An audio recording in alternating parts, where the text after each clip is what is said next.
Allez, on traverse. À 22 ans, Pierre-Antoine s'apprête à quitter le nid familial.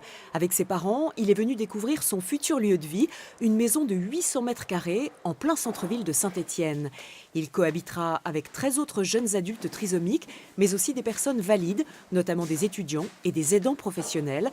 Une sorte de grande colocation où chacun pourra vivre de manière autonome, sans être isolé. C'est pour qui la chambre là?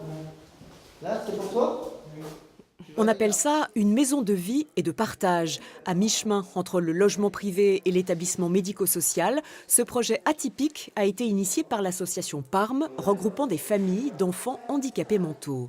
Avec les autres parents, on a trouvé que ça serait bien justement de pouvoir créer notre propre lieu avec cet esprit vraiment de famille, où ils puissent se sentir vraiment chez eux et avoir leur place, comme leurs frères et sœurs qui se marient, qui partent vivre leur vie. Nos jeunes en situation de handicap sont tout à fait capables d'une vie sociale et on veut vraiment qu'ils soient intégrés dans le tissu social. Pour ça, cette maison en centre-ville, c'est vraiment le lieu idéal pour ça.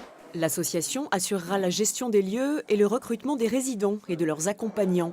De son côté, la Fondation pour le logement social met à disposition l'immeuble dont elle est propriétaire. On a comme inspirateur Raoul et Madeleine Follereau qui disaient une personne en situation de fragilité a moins besoin d'assistance que de compréhension et d'amitié. Et finalement, c'est la recette des maisons de vie et de partage. Il n'est pas question de vouloir faire les choses pour les résidents, mais c'est bien leur donner les moyens de réaliser les choses par elles-mêmes en prévoyant les liens d'amitié qui leur permettront de vivre cette autonomie.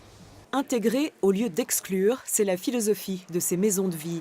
2 d'entre elles ont déjà vu le jour en région parisienne. Celle de Saint-Étienne, la première dans la région, ouvrira ses portes en septembre, le début d'une nouvelle vie pour Pierre-Antoine.